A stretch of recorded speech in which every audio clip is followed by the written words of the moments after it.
नमस्कार दोस्तों, Manjit math magic में आपका स्वागत है। इस वीडियो में हम आपको इंडियन पॉलिटिक के नीति निर्देशक तत्व से संबंधित 20 महत्वपूर्ण क्वेश्चन बताएंगे। इस वीडियो को शुरू से अंत तक देखिए और पसंद आने पर लाइक कीजिए और शेयर कीजिए। और दोस्तों, यदि आप हमारे चैनल पर नए हैं तो हमारे चैनल को सब्सक्राइब करना और बेल आइकन को दबाना न भूलें। तो चलिए शुरू करते हैं। आज का पहला प्रश्न, संविधान के अंतर्गत भारतीय लोकतंत्र के आदर्शों को हम कहाँ देख सकते हैं?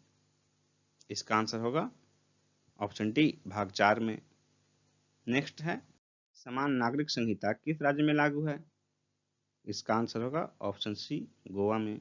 भारत के सिर्फ एक राज्य में ही समान नागरिक संहिता लागू है, वो है गोवा। नेक्स्ट है, कार्यपालिका से न्यायपालिका के पृथक्करण का सिद्धांत किस भाग में वर्णित है? इसका आंसर होगा ऑप्शन सी, राज्य के नीति निर्देशक तत्व में। कार्यपालिका और न्यायपालिका का पृथक्करण बहुत ही जरूरी है लोकतंत्र और न्याय की स्थापना के लिए। और भारत में जो है नीति निर्देशक तत्व में इसका उल्लेख किया गया संविधान में, यानी कि राज्य भरसक प्रयास करेगा कि कार्यपालिका और न्यायपालिका अलग अलग हो, दोनों के अधिकार एवं कर्तव्य अलग अलग हों।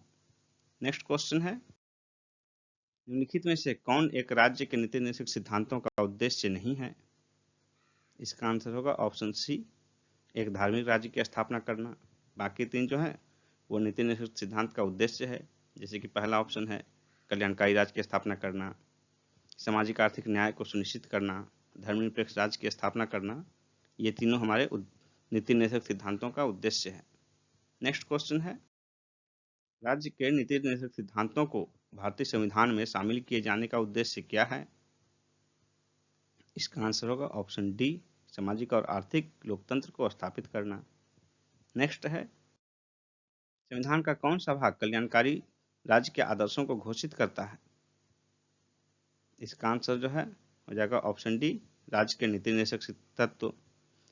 कल्याणकारी राज्य के कुछ तत्व जो है वो प्रस्तावना में भी है, लेकिन जब दोनों में से एक को चुनना हो तो ऑप्शन डी मारेंगे हम, नीति निर्देशक तत्व। और अगर दोनों रहता है कि प्रस्तावना और नीति निर्देशक तत्व दोनों, तो ऐसी स्थिति में दोनों को ऑप्ट किया जाता।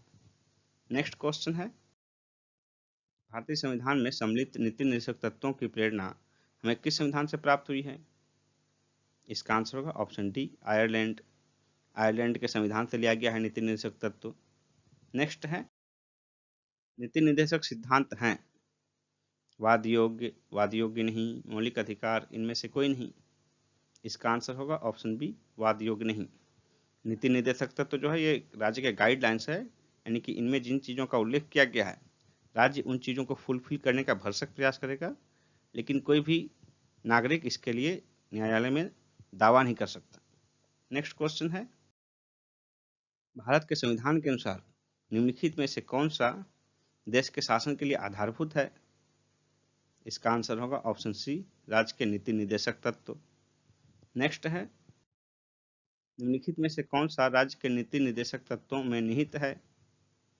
इसका आंसर होगा ऑप्शन डी, पुरुषों तथा स्त्रियों दोनों का समान काम के लिए समान वेतन हो।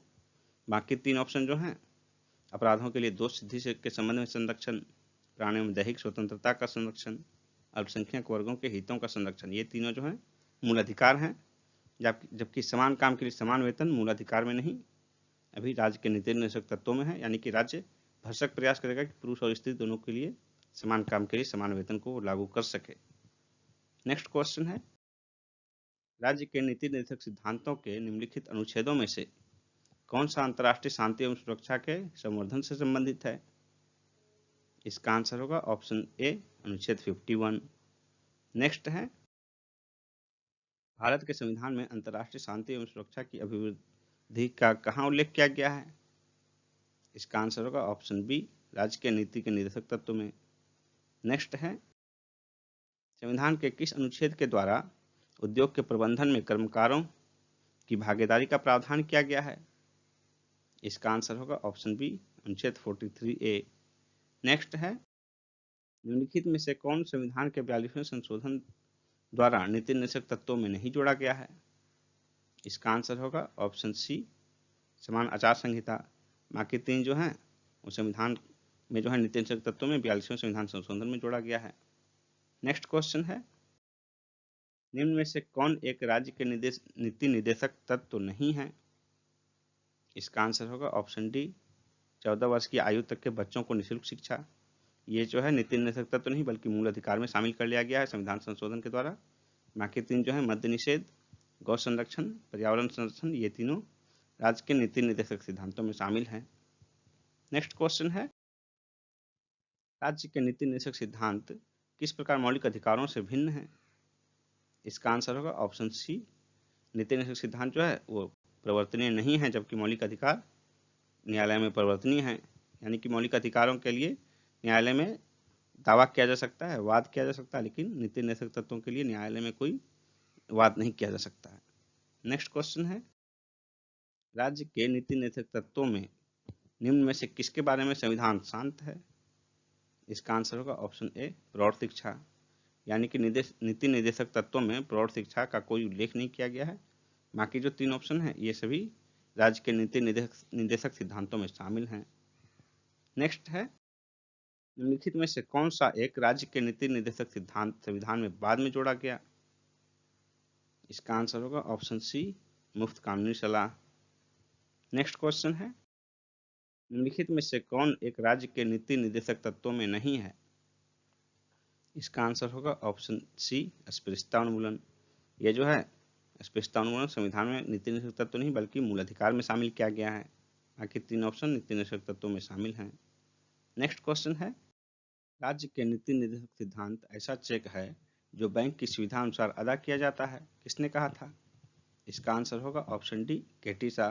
दोस्तों हम पहले भी उल्लेख कर चुके हैं कि नीति निर्देशक तत्व जो है ये ऐसे सिद्धांत हैं जिसके लिए कि राज्य प्रयास करेगा, यानी कि राज्य की जब भी क्षमता होगी जिन चीज़ों को डेवलप करने की, उन चीज़ों का उल्लेख कर दिया गया है कि आपकी गाइडलाइंस ये हैं, इनके अनुसार आप कार्य कीजिए। यानी कि जैसे जैसे क्षमता में वृद्धि होती जाएगी वैसे वैसे उन नीति निर्देशक तत्वों को लागू करता जाएगा, यानी कि मूल अधिकार में शामिल करता जाएगा।